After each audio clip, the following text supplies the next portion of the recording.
last week, President Bush announced that his economic stimulus package was going into effect early and that taxpayers all around the country would be receiving checks in the neighborhood of $600.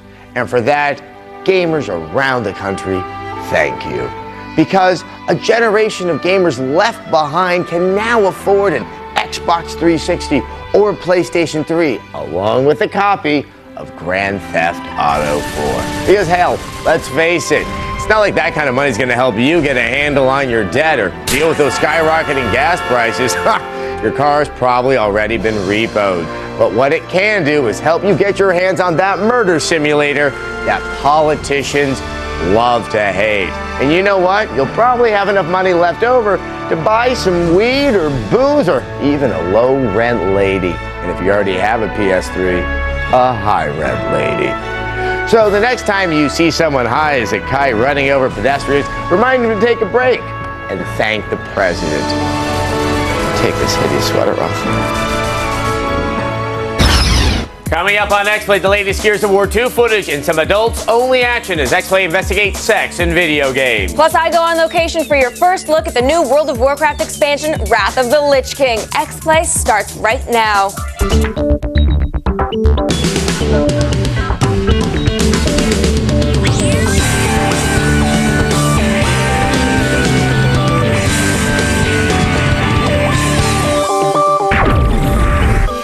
Greetings and welcome to X-Play, the only time of day I'm not playing GTA 4. I'm Morgan Webb. And I'm Adam Sessler, and we're coming to you from the G4 Studios in Los Angeles on Monday, May 12th. Later in the show, you'll see some pixelated pixels in our Sex in Video Game special, and we'll review the new Galactic Civilizations 2 expansion. But first, let's get the top headlines in today's gaming update.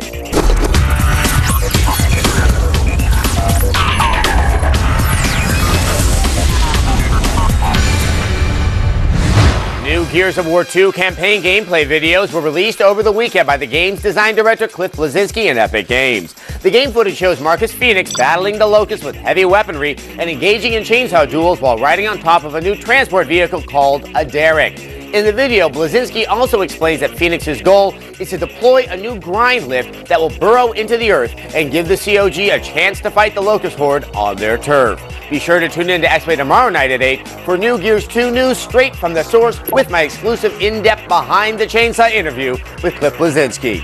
Electronic Arts has secured a new loan for up to $1 billion in debt financing that can be used to support the publisher's bid for Take-Two Interactive. With the launch of Grand Theft Auto 4 now out of the way, Take-Two and EA can resume merger negotiations. Whether or not the deal goes through, Electronic Arts will eventually have to pay off the loan with interest. Nintendo's WiiWare service is finally launched here in the US, giving Wii owners a chance to pick up a handful of titles.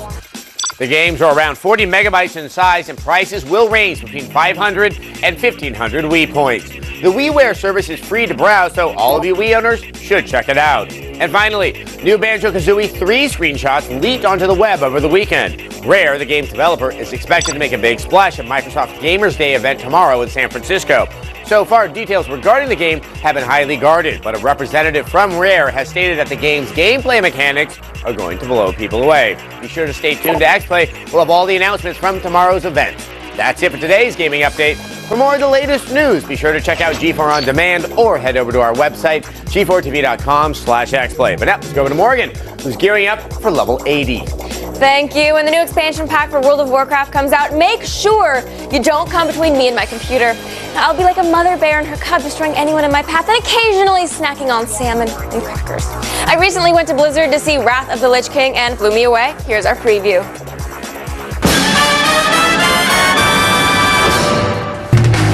I'm at the world headquarters of Blizzard Entertainment to find out all about the new World of Warcraft expansion, Wrath of the Lich King.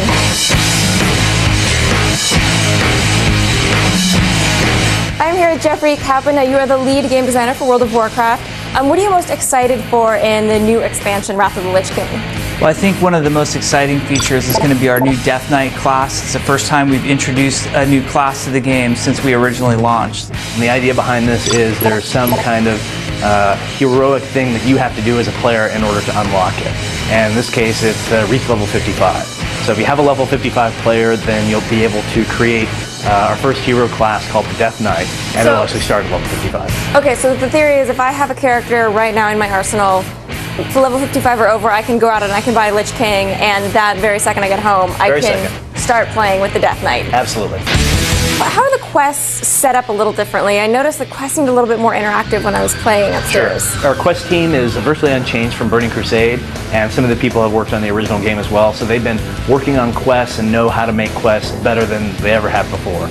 We've got a quest where you actually have multiple people who ride a single horse in order to escape from some werewolves.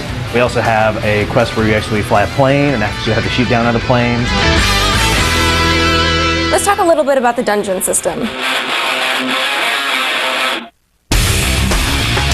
We're going to do some really new and different things that we haven't done before. Previously, we either had a 10-person dungeon or a 25-person dungeon. It didn't really include both, but now we'll include both 10 and 25 for all of the raid dungeons and give them their own separate progression. And what kind of characters are we going to be fighting? One is the Tuskar race. The Tuskars look like walruses. They also have kind of a little bit of a look like Wolf of Brimley, giant mustaches. Another race that we're talking about is going to be a really big opponent for players is the Vrykul. And these guys are nomadic Viking warrior types who are very, very based in Nordic mythos. And they're actually trying to go out and prove themselves to the Lich King. So the Lich King is really the focus of the entire expansion. The Lich King has been sitting on his frozen throne for many years now, gathering power, let me tell you. And so as you level up, you'll actually get to interact with Lich King, see him, be part of his nefarious plots, and actually work against them.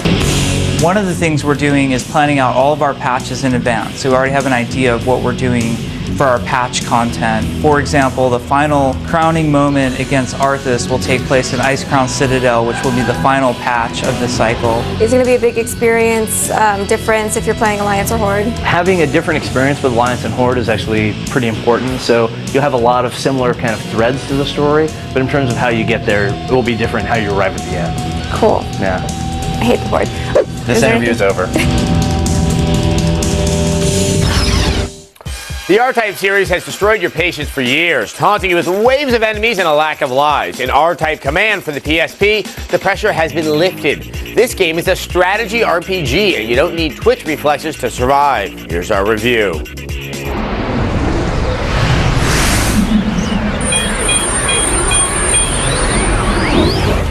In space, no one can hear you scream.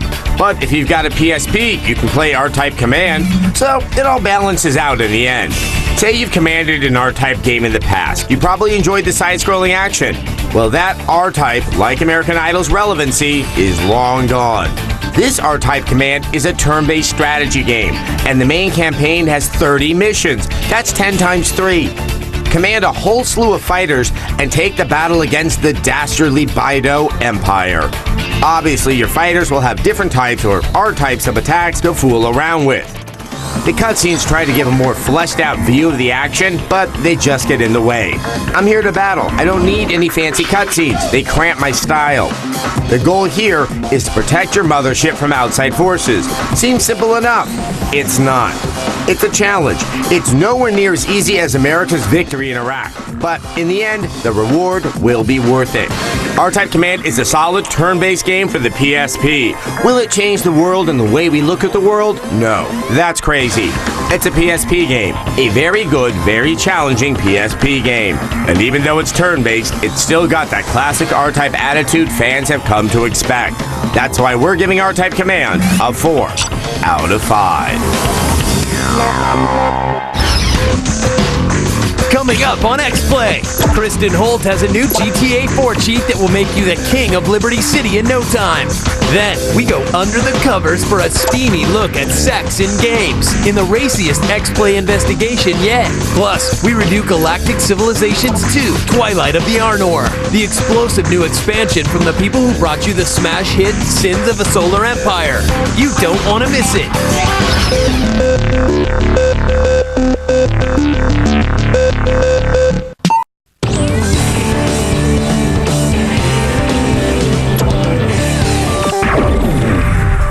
Welcome back to X-Play. In every Grand Theft Auto game, a little rain must fall. No, I'm not talking about weather effects. I'm talking insanely difficult tasks, like the infuriating RC missions in San Andreas and Vice City. Thankfully, Kristen Holt is here to ease your pain. Thanks, Adam. GTA 4 is no slouch when it comes to controller checking difficulty, but if you follow these tips for 2 of the more difficult missions, you might just save yourself the cost of a new controller and some spackle.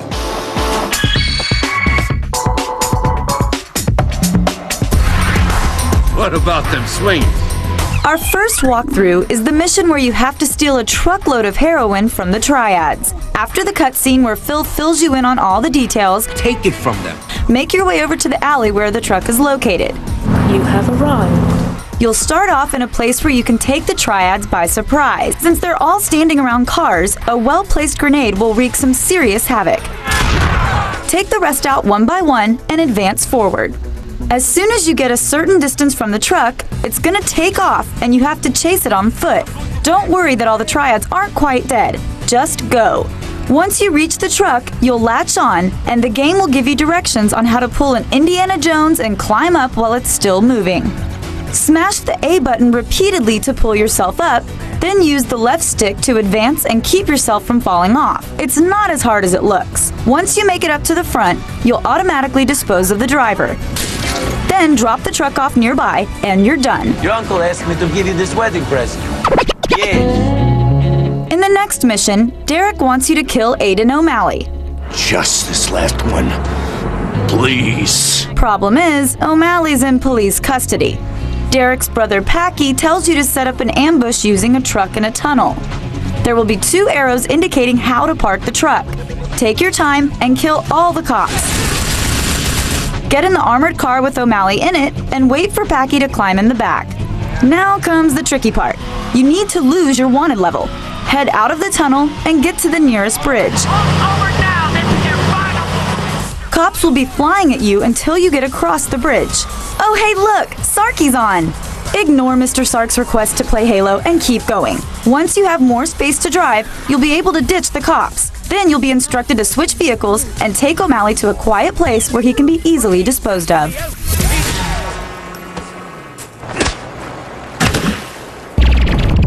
Be sure to check g4tv.com/cheat for the latest Grand Theft Auto 4 tips and tricks. Right now, I'm going to send it back over to Morgan. Now, Twilight of the Arnor is the last expansion to be released for Galactic Civilizations 2. But to make sure that the game goes out with a bang, StarDeck has included such options as the ability to destroy entire solar systems and maps that cause games to go on for months. Here's our review.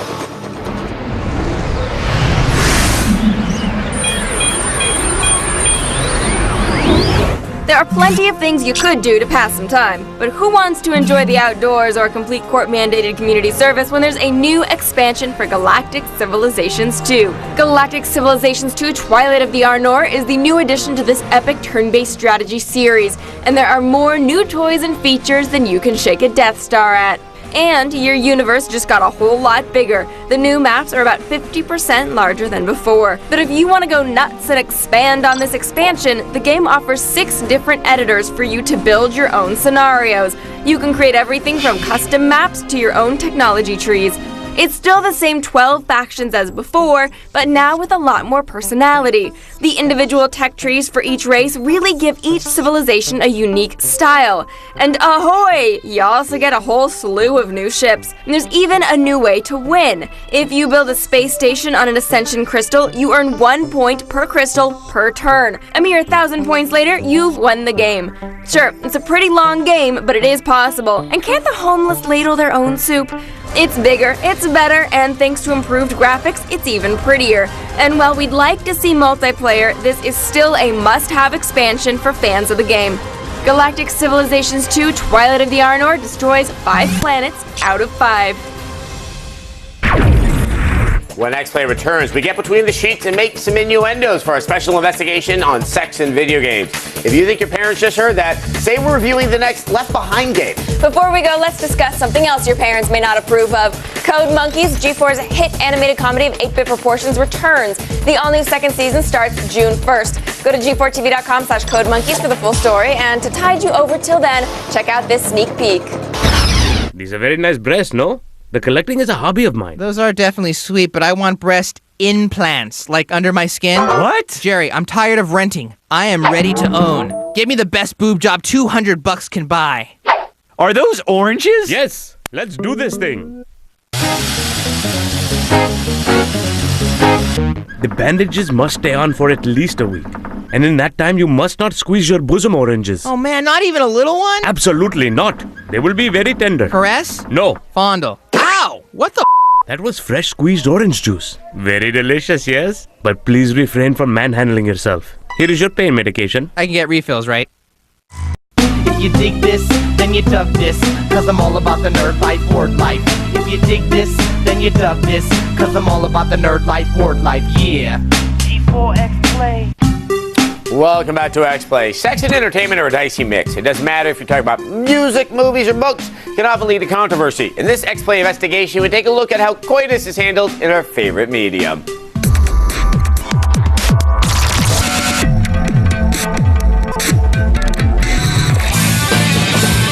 Despite supposedly being aimed at kids, video games have a long tradition of featuring sex. Discounted text-based choose-your-own-adventure style games, the first to ever include graphic visuals, was the repellent 1982 title Custer's Revenge. In this pornographic entry for the Atari 2600, you play as a cavalry commander who has forcible sex with Native Americans. Not particularly funny, and definitely an inauspicious start for sex in games. Fortunately, in 1987, the Leisure Suit Larry series was born, and it presented a solid adventure game where you played as a Lothario on the prowl for pixelated pleasure. But despite some naughty words, that game wasn't really all that graphic. Finally, in 1996, players everywhere got to see the digital nudity they so desperately desired, when some sad, empty shell of a human being coded a hack for Tomb Raider. Affectionately known as the Nude Raider code, it let you see all of Lara Croft's bits and pieces. Of course, nothing in that game was really in clear focus, so you still had to use your imagination. 2000's release of The Sims allowed players to do the nasty all over their digital doll houses. In fact, the series even let same-sex couples start a household together, proving that video games can be tolerant despite what the population of Xbox Live would have you think. The M-rated 2002 game BMX XXX rewarded players with gratuitous strip club videos. And when we say rewarded, we mean punished. Half these girls will look more appropriate in a Waffle House. 3 years later, the popular action game God of War featured bare-naked breasts and an even more controversial sex minigame. None of the action actually appears on camera, but it was still fairly racy for a mainstream title. Stay, Kratos. Just a bit longer. But the main event occurred 2 years later when someone discovered buried code within Grand Theft Auto San Andreas that gave you access to an interactive sex scene. Hundreds of thousands of copies were pulled from the shelves, and it was slapped with an adults-only rating. The company altered the product to excise the offending material, but it still cost Rockstar millions of dollars in lost revenue. I'm an excellent judge of character. But leave it to the massively multiplayer cesspool Second Life to really raise the bar for digital deviance. It's bad enough that the game is a repository for human beings so socially crippled they can't even function in other MMOs, but somehow one of them managed to program the ability to have sex with unicorns. You heard that right. Sex with unicorns. Congratulations, Second Life. You just managed to make Japan seem wholesome. Speaking of, the rise of hentai video games was happening concurrently to our own sexual awakening. In Japan, there's an entire category of intercourse simulators like this example, Sexy Beach 3.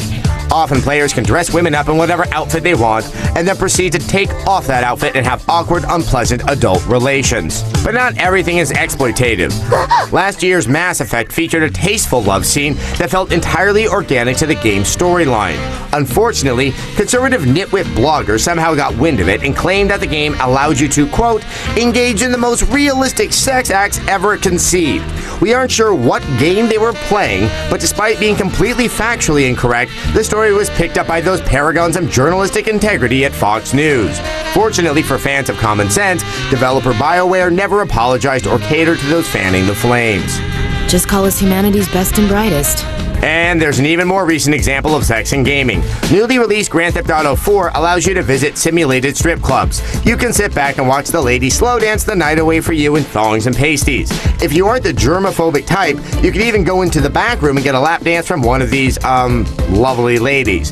Sadly, there's no minigame that lets you finish yourself off in the men's restroom while having a good cry because you miss your ex-girlfriend. So far, the strip club scenes haven't caused a huge issue yet, although Mothers Against Drunk Driving have denounced your ability to drink and drive in the game. No doubt there will be more controversies for GTA 4 on the horizon, but we can't imagine another cup of hot coffee being served up anytime soon. Tomorrow on X-Play, Adam sits down with Cliff Blazinski to talk Gears of War 2.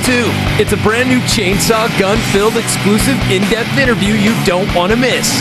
Then, could Battle of the Bands dethrone Guitar Hero 3 on the Wii? Find out in our review.